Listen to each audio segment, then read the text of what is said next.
নমস্কার বন্ধুরা, অন স্ক্রিনে আপনারা দেখতে পাচ্ছেন old age pension, widow pension মানে বিধবা ভাতা এবং ডিসেবিলিটি পেনশন মানে হচ্ছে বার্ধক্য ভাতা, বিধবা ভাতা, মানবিক পেনশন, লোক পরাশর প্রকল্প, fisherman old age pension, farmer old age pension and artisan weaver old age pension, pension of retired government employee, family pension. তো এই ফ্যামিলি পেনশনের ফর্ম, এই যে ফর্মটা দেওয়া হয়েছে, তো এটা হয়তো নতুন করে অ্যাড করেছে, এটা আমি জানা ছিল না, তো এটা নতুন করে অ্যাড করা হয়েছে।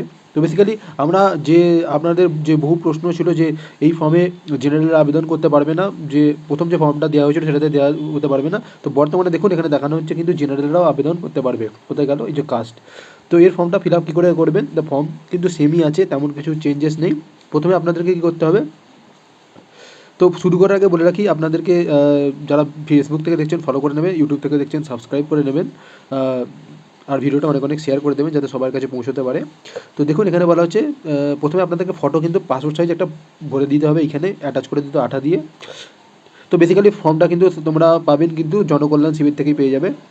সোশ্যাল ওয়েলফেয়ার পেনশনের যে সমস্ত কিছু আছে সেগুলো কিন্তু দেওয়া হচ্ছে। তো এটা অনলাইনেও আবেদন করা যাচ্ছে, তার ভিডিও কিন্তু আমি আসবে পরে। অ্যাপ্লিকেন্ট নেম মানে যার জন্য আবেদন করছে তার নেম কিন্তু এখানে দিতে হবে, মিডিল নেম এবং লাস্ট নেম এখানে দিয়ে দিতে হবে। যদি মিডিল নেম থাকে তবেই দেবেন, না দিলে দেওয়ার প্রয়োজন নেই। First name and last name দেওয়ার প্রয়োজন আছে। আর এবার হচ্ছে জেন্ডার মেল ফিমেল আদার্স, সেটা আপনাদের সিলেক্ট করে দেবেন। পুরুষ মহিলা বা অন্যান্য যেটা আছে সেটা সিলেক্ট করে নেবেন। ডেট অফ বার্থ কী কী বলা হয়েছে, DDMMYY ফরম্যাটে কিন্তু ফিল আপ করে নেবেন। অ্যান্ড তোমাকে ক্যালকুলেট করতে হবে আপনাদেরকে যে ফার্স্ট জানুয়ারিতে আপনাদের টোটাল এজ কত বছর হচ্ছে, 50, 60, 70 যেটা বছর হচ্ছে সেটা লিখে দিতে হবে। এবার বলা হচ্ছে বাবা মার first name, middle name, last name, অর্থাৎ হচ্ছে যে আবেদন করছে তার বাবা মার নেম, মাদার্স নেমও সেম কিন্তু এরভাবে ফিল আপ করে নিতে হবে। এবার ইম্পর্টেন্ট যেটা আপনারা বলছিলেন যে কাস্ট আপনাদের পাওয়া যাচ্ছিল না, এবারে কিন্তু কাস্টের ফর্মটা চেঞ্জ করে দেওয়া হয়েছে। General caste, SC ST caste বা আদার্স যেটা আপনাদের হবে সেটা করে দেবেন। ওবিসি বলে কিছু নেই, তাদের কিন্তু আদার্সে টিক করতে হবে।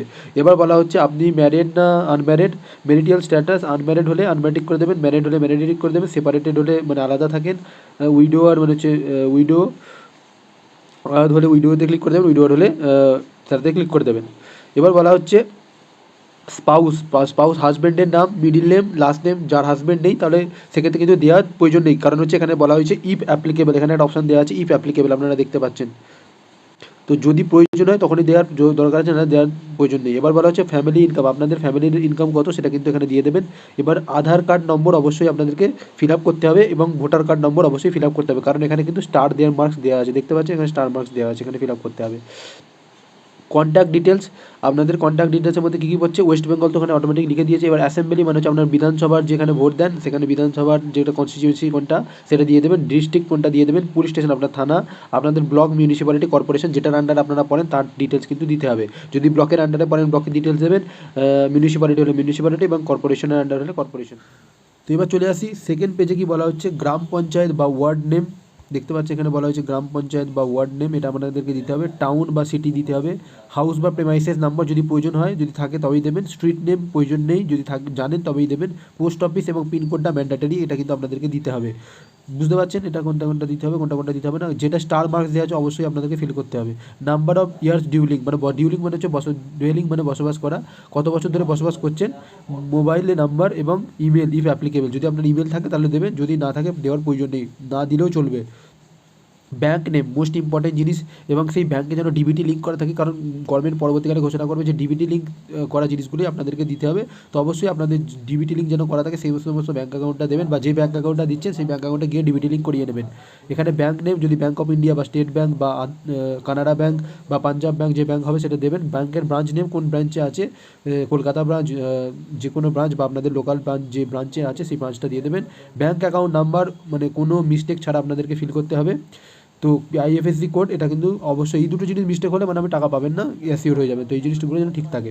পাসপোর্ট সাইজ কালার ফটোগ্রাফ, এটা আপনাদেরকে দিতে হবে। কপি অফ আধার কার্ড দিতে হবে, কপি অফ ভোটার কার্ড দিতে হবে। কাস্ট সার্টিফিকেট এগুলো অ্যাপ্লিকেবল হলে দেবেন। Self declaration form, residential certificate প্রয়োজনীয় নয়, স্টার মার্কস দেওয়া নেই, তবু থাকলে কিন্তু দিয়ে দেবেন। কপি অফ ইনকাম সার্টিফিকেট অবশ্যই প্রয়োজন, এখানে সেলফ ডিক্লারেশন দিতে হবে, মানে copy of income certificate self declaration করে দিতে হবে যে আমি এত টাকা ইনকাম করছি, লিখে দিয়ে দিতে হবে। Copy of first page of passbook, ব্যাঙ্কের পাসবুক এবং আদার্স যদি কিছু এক্সট্রা থাকে সেটা আপনারা দিয়ে দেবেন। এই যে সেলফ ডিক্লারেশন ফর্মে এবার আপনাদেরকে ঠিক করতে হবে কোন পেনশনে আপনি আবেদন করছেন, old age pension, widow pension, disability pension, widow pension, মানবিক পেনশন, এটা একটা এনএসএপি উইডো পেনশন আছে, একটা নর্মাল উইডো পেনশন আছে, লোক পারাসার প্রকল্প, fisherman old age pension, farmers old age pension, artisan এবার ওল্ড এজ পেনশন। এবার লাস্টেরটা আমি জানি না কিসের জন্য দেওয়া হয়েছে, এটা কাদের জন্য অ্যাপ্লিকেবল এটা আমি আর এখনো জানা নেই। তো এটা আপনার যদি অ্যাপ্লিকেবল হয় আপনি একটু লোকাল যে এখানে ফর্ম জমা করবেন সেখান থেকে একটু চেক করে নেবেন। এবার এখানে আবার সিগনেচার করতে হবে এবং ডেট দিয়ে দেবেন। বাকি এই যে অ্যাকনোলেজমেন্ট রিসিপ্টটা কিন্তু গভর্নমেন্ট অফিসাররা আপনাদেরকে, বেসিক্যালি এই সমস্ত ডকুমেন্টসগুলো আপনারা নিয়ে যাবেন, তাহলে কিন্তু আপনাদের হয়ে যাবে। আর আপনাদের যে অ্যাড্রেস প্রুফটা যেমন আধার কার্ডটা অবশ্যই কিন্তু থাকা প্রয়োজনীয়, তাহলে এবং এই সমস্ত ডকুমেন্টসের সাথে এই ফর্মটা ফিল আপ করে জমা দিলে যখন নতুন করে আবেদনের টাকা দেওয়া হবে তখন কিন্তু আপনারা কিন্তু টাকা পেতে পারবেন।